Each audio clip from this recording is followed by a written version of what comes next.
Donc ici, on va continuer sur l'unité 3, et puis sur la leçon 12, résolution du système d'équations algébriques, et puis aussi la leçon 11, parce que les deux sont reliés seulement, dans la 11, c'est la résolution graphique, mais ce sont les deux, ils ont dans le même thème. Alors regardons une situation de problème ici. Alors cette situation, ça s'appelle l'avant-spectacle, et là ils te disent, un préposé à l'entretien doit préparer une salle de spectacle en disposant un certain nombre de chaises. S'il place 8 chaises par rangée, il y a 3 personnes qui ne pourront pas s'asseoir. Par contre, s'il place 9 chaises par rangée, il y aura 27 places libres dans la salle. Combien de personnes sont attendues pour le spectacle? Alors bien sûr, on va utiliser la méthode cerveau, donc symbole. Alors symbole, ça veut dire on doit déterminer x, ça serait quoi? C'est-à-dire mes variables, x, y, et s'il y a d'autres, y1, y2, ça se peut. Et puis après, on va déterminer nos équations, donc cerveau, cerveau. Après, on va déterminer nos équations. Après, on va les résoudre, résolution. Après, on va les vérifier et puis on va donner notre réponse. Alors maintenant, commençons par déterminer, premièrement, nos symboles, c'est-à-dire nos variables. Alors pour cela, on va sortir nos infos. Toujours commence par sortir tes infos. Alors là, qu'est-ce qu'ils nous disent? Un préposé à l'entretien doit préparer une salle de spectacle en disposant un certain nombre de chaises. S'il place 8 chaises par rangée, il y a 3 personnes qui ne pourront pas s'asseoir. Par contre, s'il place 9 chaises par rangée, il y aura 27 personnes libres dans la salle. Combien de personnes sont attendues pour le spectacle? Alors déjà ici, ils me disent combien de personnes sont attendues pour le spectacle, donc je cherche le nombre de personnes. Mais commençons par le début. Un préposé à l'entretien doit préparer une salle de spectacle en disposant un certain nombre de chaises. On ne sait pas le nombre de chaises, donc nombre de chaises. Donc là, il nous parle de nombre de chaises. On va regarder qu'est-ce qu'ils vont nous dire sur ce nombre de chaises. Il veut disposer un certain nombre de chaises. Alors ils nous disent, s'il place 8 chaises par rangée, il y a 3 personnes qui ne pourront pas s'asseoir. Alors premier cas, donc les équations, on aura 2 équations, ça veut dire on aura 2 situations. Alors s'il utilise l'auto 8 chaises par rangée, ça c'est un taux, eh bien qu'est-ce qui va se passer? Il y aura 3 personnes sans place. 3 personnes sans chaises. Donc il manque 3 chaises. Donc 8 chaises par rangée, c'est pas suffisant.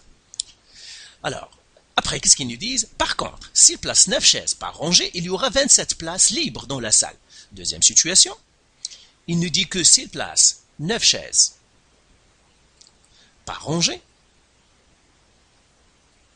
eh bien, qu'est-ce qui va lui arriver? Eh bien, il y aura 9, c'est-à-dire 27 places libres. Donc, on aura 27 places libres. Ça veut dire on a plus de chaises que de personnes qui vont venir. 27 places libres. Après, qu'est-ce qu'ils nous disent? Combien de personnes sont attendues pour le spectacle? Donc, la question ici, on cherche le nombre de personnes qui vont assister. Nombre de personnes. Nombre de personnes qui vont assister à donc nombre de personnes attendues. Donc, déjà ici, je cherche le nombre de personnes, donc le nombre de personnes c'est un candidat pour l'une de mes variables. Je pourrais le prendre, ici je regarde, ça ne fonctionne pas, je pourrais le changer. Donc là je pourrais déjà commencer, je dois chercher le nombre de personnes, et puis j'ai vu dans les chaises ici, donc je peux commencer par dire, je vais prendre mon X, nombre de personnes. Nombre de personnes. Maintenant, quel est le Y? Eh bien le Y, ça doit être soit les chaises, soit les rangées, parce que j'ai un taux ici, Donc ici, j'ai, par exemple, le premier taux, c'est 8 chaises par rangée. Et dans le deuxième aussi, j'ai 9 chaises par rangée. Et tu te souviens, on a dit toujours, dans un taux, généralement, la première ici, ce que ça représente, par exemple, ici les chaises, c'est la variable dépendante. Et ce que ça représente par la rangée, c'est la variable indépendante. Et on a dit que la variable dépendante dépend toujours de la variable indépendante. Ça veut dire, il le suit. Si je connais la VI, si je connais le nombre de chaises, le nombre de rangées, je connais le nombre de chaises. Disons par exemple que le nombre de rangées,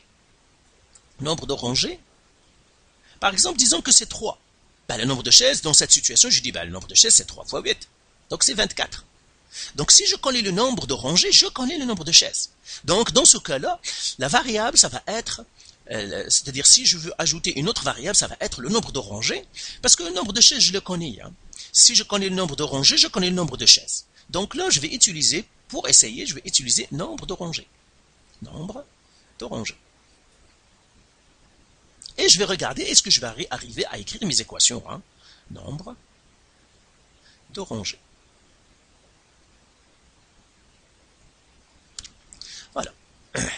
Donc là, j'ai déterminé ces deux variables-là, et là, je vais essayer d'écrire mes équations.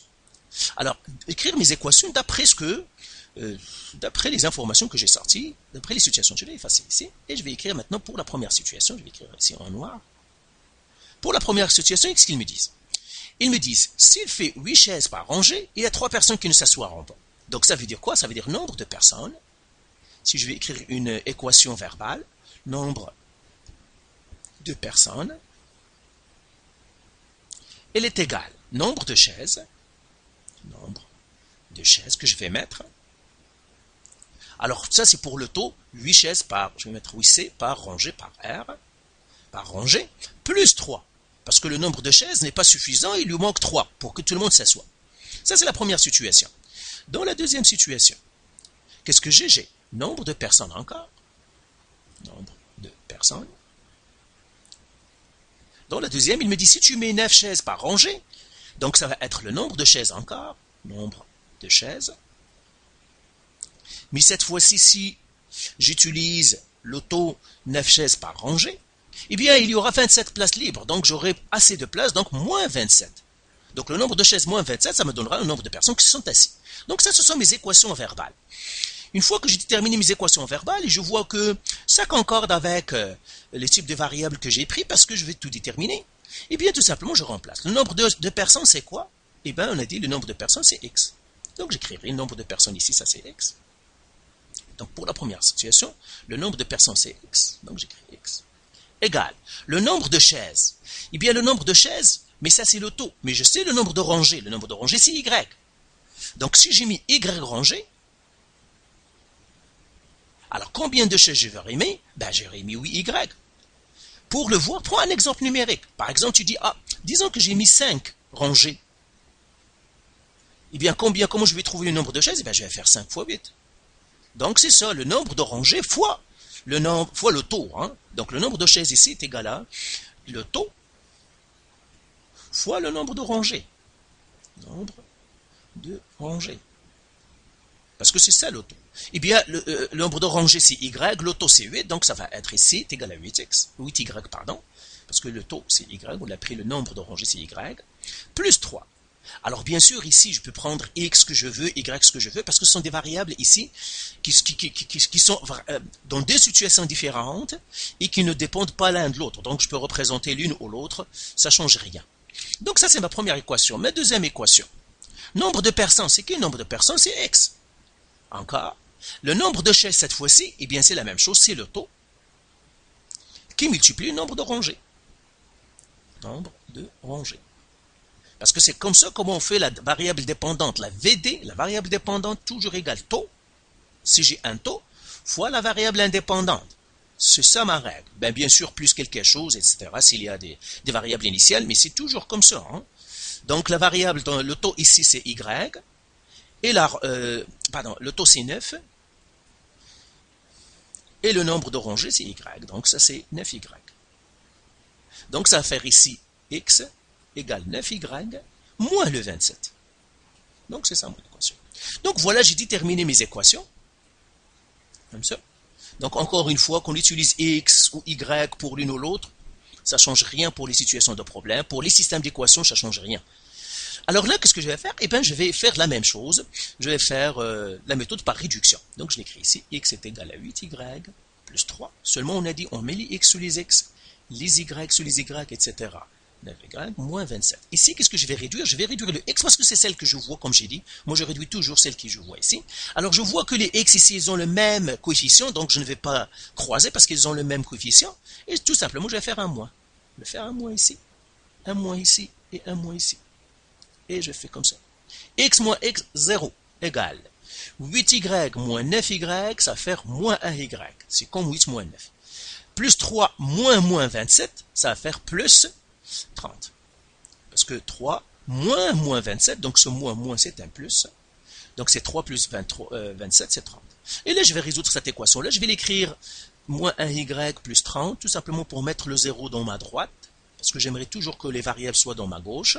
Et là, je résous moins 30, ça va faire moins 1y est égal à 0 moins 30, c'est moins 30. Je divise par moins 1, je divise par moins 1, ça me donnera y est égal à 30. Et ben voilà, j'écris y égale à 30. Et ça représente quoi? C'est le nombre de rangées. Donc j'ai trouvé le nombre de rangées. Maintenant, je dois trouver le x, c'est le nombre de personnes qu'on cherche. Donc j'écris ici, trouver x.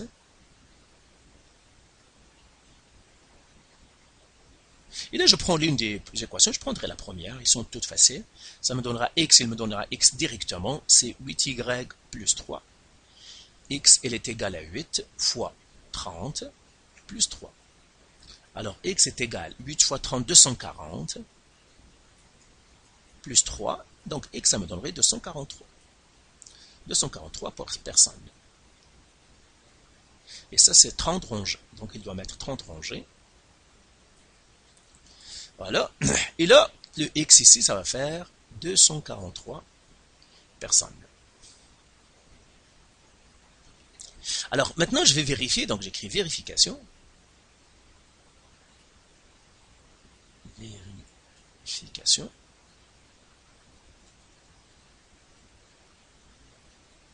Je dois utiliser maintenant la deuxième pour vérifier. X, elle est égale à 9y moins 27. Alors le x c'est 243 et je dois regarder est-ce que 243 est bien égal à 9 fois 30 moins 27. Alors est-ce que 243 est bien égal à 9 fois 7, donc calculatrice ça va être plus rapide. Hein. Donc 9 fois 30 moins 27, 243. Donc 243 est égal à 243, donc mon homme sourire. Et là, je fais la réponse. Donc là, je vais effacer tout et j'écris réponse. Réponse. Le nombre de personnes attendues, nombre de personnes attendues est de 243 personnes. 243. Voilà. Donc voilà par cette résolution. Encore une fois, ici, j'insiste surtout pour sortir tes informations, sortir tes variables. Alors, sur tes informations, tu dois bien maîtriser les taux, ce que ça veut dire, les variables indépendantes et dépendantes. C'est très important pour ce cours-là. Hein. Allez, voilà. Donc, on continuera. Peut-être on va faire 2 autres derniers et c'est tout. Comme ça, on aura couvert la majorité des types d'exercices que tu pourrais avoir.